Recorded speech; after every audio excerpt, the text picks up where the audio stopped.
유월이 시작되었습니다. 그리고 또한 우리 한국인에게 또 진정한 새해가 또다시 시작되었습니다.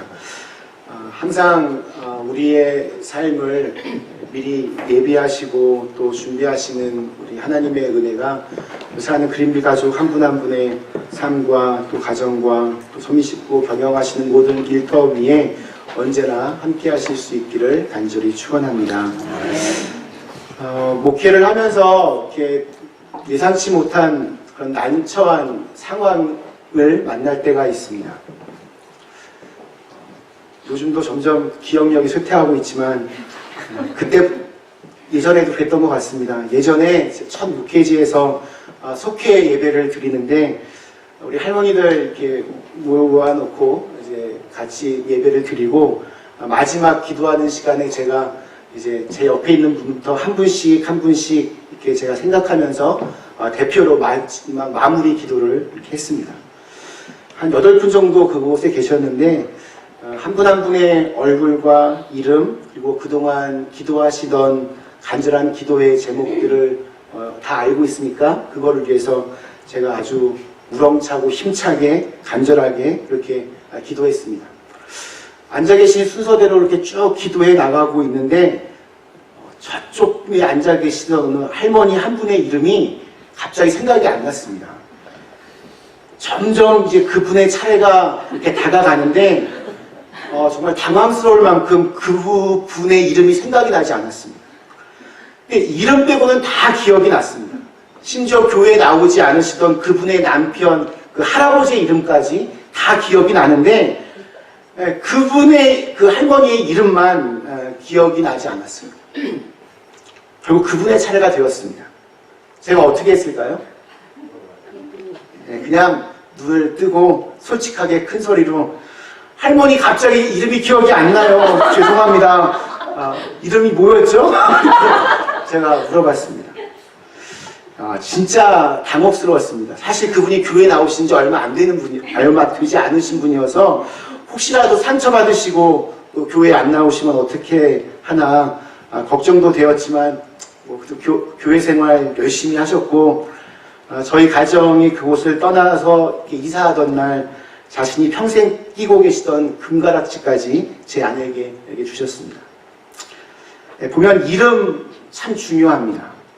한 사람의 이름은 단순한 호칭이나 그냥 단어가 아닙니다. 그 사람이 지금껏 내게 보여준 모든 것이 그 이름 안에 다 녹여져 있습니다. 누군가의 이름을 이렇게 들으면 내가 그 사람과 부딪히며 알게 된 모든 정보들이 자연스럽게 이렇게 오버랩이 됩니다. 그래서 여러분 이름값을 하면서 사는 것이 정말 중요합니다.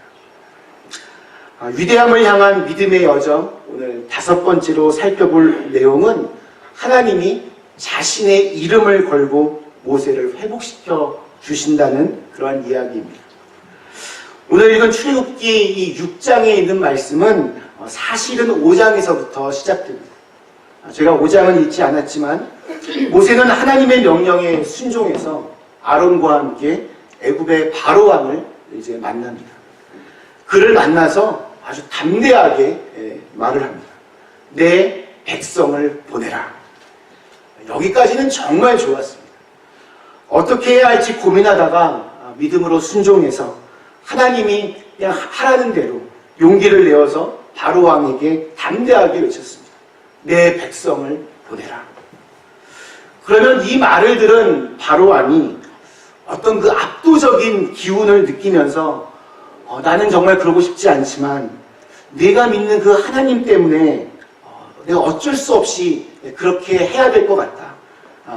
이 땅을 떠나가도 좋다. 이렇게 돼야 이게 굉장히 뭔가 은혜로운 이야기가 될 텐데 바로 왕의 반응은 모세가 기대했던 것과는 아주 완전히 달랐습니다. 무슨 말도 되지 않는 소리. 모세의 말에 전혀 귀를 기울이지 않았습니다. 심지어 모세의 이야기를 이렇게 듣고는 이스라엘 백성들에게 더 많은 일을 시키라고 명령했습니다. 그래서 그들을 더욱더 고통스럽게 만들었습니다. 일이 다 꼬여버렸습니다. 하나님 명령대로 했는데 심지어 모든 상황들이 다 더 안 좋아졌습니다. 뿐만 아니라 이번에는 이스라엘 사람들이 모세를 원망합니다. 그들은 모세에게 이렇게 말합니다. 너희가 우리를 바로의 눈과 그 신하의 눈에 미운 것이 되게 하고 그들의 손에 칼을 주어 우리를 죽이게 하는도다. 그러니까 모세가 괜히 나서서 가만히 있는 이 이스라엘 사람들을 더 괴롭게 만들었다는 것입니다. 모세를 부르신 분이 여러분 누굽니까? 하나님입니다. 모세를 이스라엘 백성 앞에 지도자로 세운 분이 누구입니까? 하나님입니다. 모세를 바로에게 보낸 분이 누구입니까? 하나님입니다. 그렇다면 모든 일이 정말 물 흐르듯이 자연스럽게 다 풀려가야 되는데 현실은 이보다 더 나쁠 수 없는 상황이 되었습니다. 그래서 모세가 하나님에게 한탄해하는 장면이 출애굽기 5장의 마지막 22절, 23절입니다. 모세가 여호와께 돌아와서 아뢰되 주여 어찌하여 이 백성이 학대를 당하게 하셨나이까? 어찌하여 나를 보내셨나이까? 내가 바로에게 들어가서 주의 이름으로 말한 후로부터 그가 이 백성을 더 학대하며 주께서도 주의 백성을 구원하지 아니하시나이다. 모세는 하나님께 어찌하여 라고 이렇게 질문을 합니다. 그리고 어찌하여에 덜을 붙여서 어찌하여 더 학대하며 어찌하여 더 괴롭게 하십니까? 그렇게 하나님께 질문을 합니다. 오늘을 살아가는 우리 역시 이런 비슷한 경험을 할 때가 많이 있습니다. 주님께 정말 순종하려고 몸부림치는데 그래도 좀 정말 잘 한번 믿어보려고 애를 쓰는데 그런데 상황이 더 나빠질 때가 있습니다. 여기에 나오는 어찌하여라는 이 단어가 이 모세의 그 마음을 잘 나타내 줍니다. 하나님 제가 말씀하신 대로 했는데 어찌하여 상황이 더 어렵게 되어가고 있습니까? 모세의 이 호소는 어떻게 보면 저와 여러분의 호소일 수 있습니다. 하나님의 말씀을 듣고 그 말씀에 순종했는데 없는 시간 쪼개서 열심히 맡겨진 직분도 감당하려고 노력했는데 빠듯한 살림이지만 정성껏 힘껏 물질로 교회를 섬겼는데 칭찬이나 격려는커녕 오히려 냉대와 핍박, 심지어 심한 모욕이 돌아올 때도 있습니다. 계획했던 일들이 정말 너무나 어이없게 엎어질 때가 있습니다. 그때 우리는 모세처럼 하나님 어찌하여 이런 일이 나에게 주어집니까? 하나님 정말 억울합니다. 어찌하여 나에게 이러한 고통을 주십니까? 하고 질문하게 됩니다. 모세가 하나님에 대하여 어찌하여 라고 물을 때 하나님께서 어떻게 대답하셨는지가 오늘 제 설교의 가장 중요한 주제입니다. 우리가 먼저 우선 알아야 할 것이 하나 있습니다. 어떤 사람들은 예수만 믿으면 정말 다 만사형통할 것이라고 그렇게 오해합니다. 예수만 믿으면 모든 어려움이나 고통이 다 한순간에 사라져버릴 것이라고 그렇게 생각합니다. 그러나 그렇지 않다는 것을 우리 모두는 잘 알고 있습니다. 우리의 삶은 언제나 늘 크고 작은 문제들로 둘러싸여 있습니다. 하나를 해결하면 또 다른 문제가 생깁니다. 정말 열심히 해서 겨우 좀 돈을 좀 모아놨다 싶으면 그만 몸이 아픕니다. 남편 문제로 씨름하다가 이제 겨우 가정이 좀 안정을 찾고 행복하다 싶었는데 이번에는 자녀들이 속을 썩힙니다. 또 어느 날 갑자기 몸에 여기저기서 고장이 났다라고 이렇게 신호를 보내옵니다. 우리가 사는 이 세상은 여전히 문제투성이입니다. 그렇기 때문에 이런 세상 한가운데에서 사는 우리들은 예수를 믿음에도 불구하고 병들 수도 있고 또 구원받았음에도 불구하고 삶의 무거운 문제에 허덕거릴 수 있습니다. 그렇다면 우리가 여러분 예수를 믿고 구원받았다, 이게 아무런 소용이 없다는 말입니까? 열심히 기도하고 교회 생활에도 여전히 우리의 삶에는 고통의 문제가 해결될 수 없다는 그러한 말입니다. 물론 그렇지 않습니다. 근데 우리가 잘 이거를 좀 먼저 선명하게 이해해야 됩니다. 우리가 구원받았다라고 하는 것은 우리의 신분이, 우리의 존재가 변화되었다는 것을 말합니다. 신분이 변화되었다라고 하는 것은 우리의 삶의 문제가 하루아침에 다 사라지고 갑자기 복권에 당첨돼서 부자가 되고 더 이상 병도 없고 고통도 없어졌다라는 말이 아닙니다. 성경은 그런 헛된 거짓말 같은 호황된 약속을 하지 않습니다. 우리가 하나님의 자녀로 이 세상을 산다라고 하는 것은 고통의 한가운데에서 살아가지만 그런 삶의 문제가 있어도 여전히 나를 힘들게 하여도 우리와 함께 하시는 주님이 계시기 때문에 그런 문제들에 내가 쓰러지지 않는다라는 의미입니다. 아멘. 문제가 있어도 괜찮고 없어도 상관없습니다. 삶에 문제가 생기면 기도하면 됩니다. 하나님이 분명히 도와주실 겁니다. 삶에 아무런 문제가 없고 평안하다면 그때는 감사하면 됩니다. 감사원금 많이 하시면 됩니다. 악한 마귀는 우리로 하여금 삶의 문제와 고통만을 바라보게 만듭니다. 그래서 절망하게 만듭니다. 그러나 우리의 믿음은 모든 삶의 고통을 능히 해결하실 수 있는 하나님을 바라보게 합니다.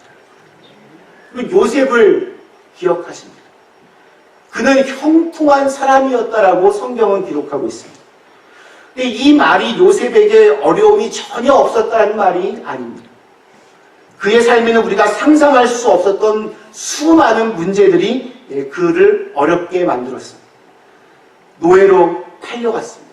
그것도 형제들에 의해서 팔려갔습니다. 감옥에도 들어갔습니다. 오해도 받았고 누명을 뒤집어 쓰기도 했습니다. 그래도 요셉은 끄떡하지 않았습니다. 다른 말로 표현하면 삶에 문제가 없는 것이 아니라 그 어떠한 문제도 그를 넘어뜨리지 못했다는 말입니다. 왜냐하면 하나님이 그와 함께 하셨기 때문입니다. 그럼 두 번째로 우리가 알아야 할 것이 우리의 삶에 더해지는 고통은 하나님의 능력을 비로소 체험할 수 있는 기회가 된다는 것입니다. 아무런 문제가 없을 때, 그냥 아무런 고통 없을 때, 그때는 하나님을 경험하기가 어렵습니다. 등 따숩고 배부르면 별로 하나님 잘 찾지 않습니다. 그러나 우리의 삶에 어려움이 닥치면 그때 하나님을 부르짖게 되고 그때 하나님의 능력을 경험할 수 있습니다. 그래서 고통이 곧 축복이 될 수 있습니다. 오늘 6장 1절 말씀이 이렇게 시작을 합니다. 여호와께서 모세에게 이르시되 이제 내가 바로에게 하는 일을 내가 보리라. 강한 손으로 말미암아 바로가 그들을 보내리라. 강한 손으로 말미암아 바로가 그들을 그의 땅에서 쫓아내리라. 여기서 우리가 주의해 볼 단어가 이제입니다.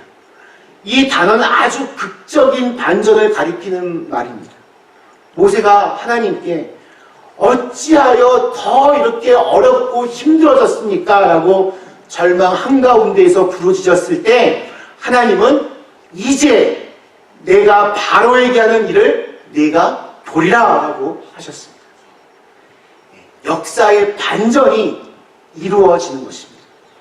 하나님이 그 능력의 손을 펴실 것이고 모세는 두 눈으로 하나님의 능력을 보게 될 것입니다.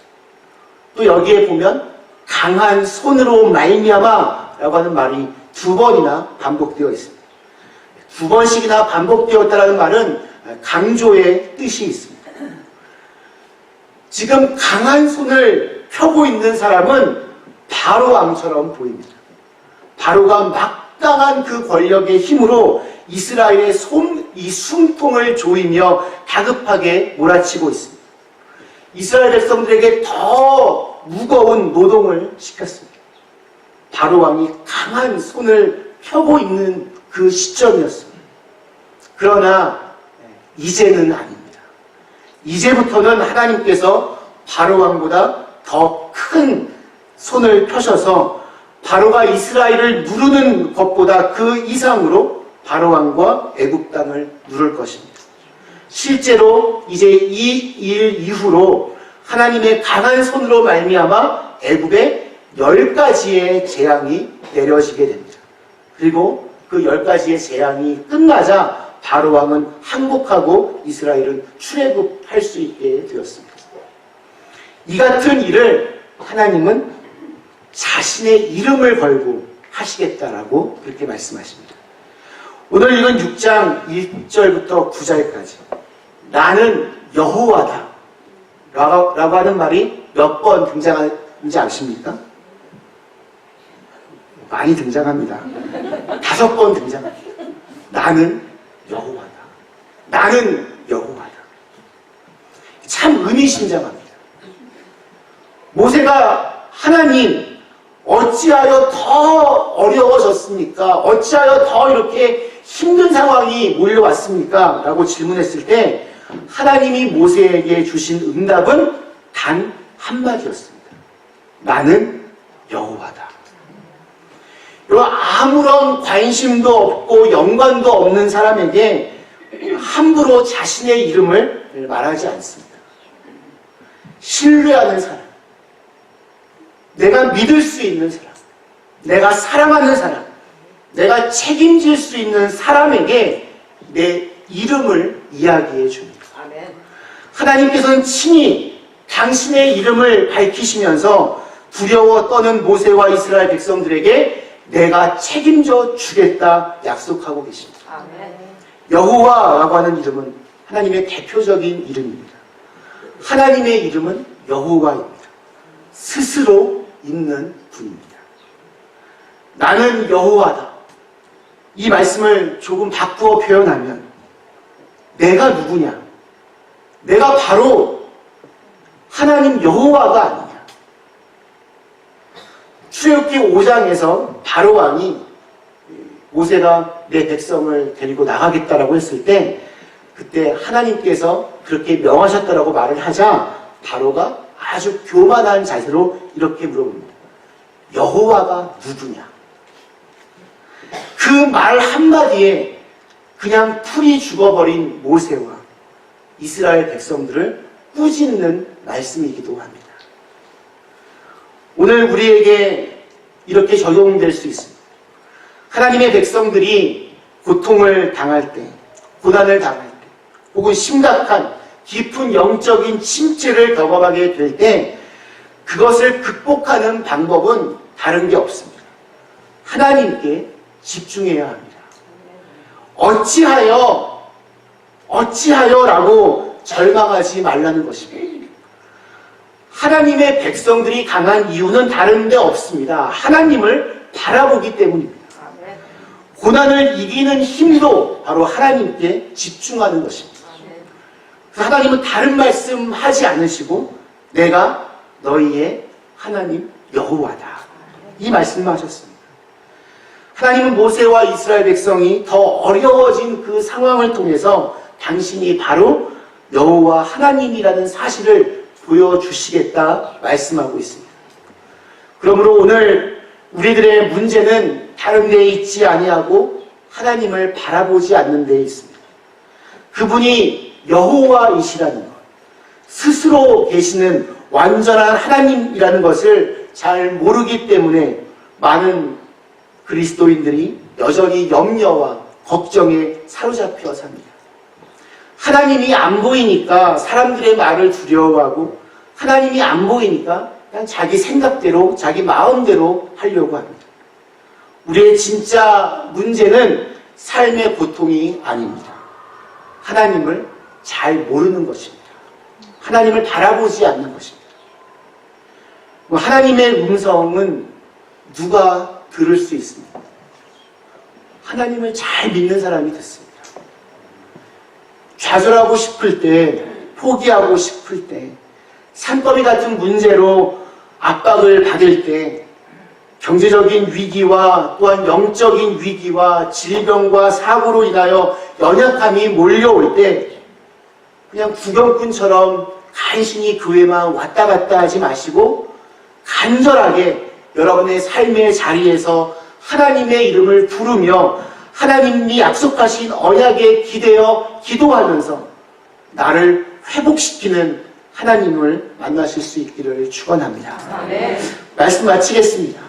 사랑하는 그린비 가족 여러분, 모세처럼 이렇게 예상치 못한 어려운 현실 앞에 좌절하고 또 혼돈을 겪는 분이 계십니다. 세상은 피할 곳이 없습니다. 어디를 가나 멸망의 길이고 더욱더 깊은 수렁으로 빠질 뿐입니다. 그러나 우리에게는 하나님이 계십니다. 전능하신 하나님께서 때가 찰 때 나의 필요를 공급해 주시고 나의 피난처가 되시고 최후의 심판자가 되어 주십니다. 그리고 그 하나님은 아브라함과 이삭과 야곱의 시대로 끝난 것이 아니라 모세의 시대에도 그리고 지금 이 시간에도 우리에게 새롭게 역사하십니다. 어렵게 마음 먹고 신앙생활 시작해 보았는데 그 즉각적인 결과가 실망으로 나타날 수도 있습니다.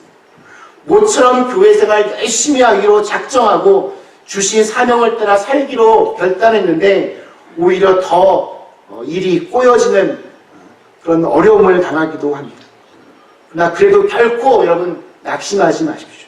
왜냐하면 바로 그때야말로 하나님께서 그 강한 손으로 우리를 건져 올리실 때입니다. 내가 가장 약할 때가 오히려 하나님의 강하심을 가장 똑똑히 체험하는 기회가 될 것입니다. 연약함과 낙심에 빠져있는 자기의 백성을 일으키시고 특히 당신을 섬기다가 핍박을 당하고 있는 자에게 든든한 위로와 확실한 소망이 되어주시는 말씀이 바로 나는 여호와다 라는 말씀입니다. 하나님께서 절대로 그대로 두지 않으실 겁니다. 그 마음, 그 믿음으로 이 험난한 세상에서 주님의 이름으로 승리할 수 있는 저와 여러분이 다 되실 수 있기를 주님의 이름으로 간절히 축원합니다. 우리 주신 말씀을 생각하며 잠시 기도하시겠습니다.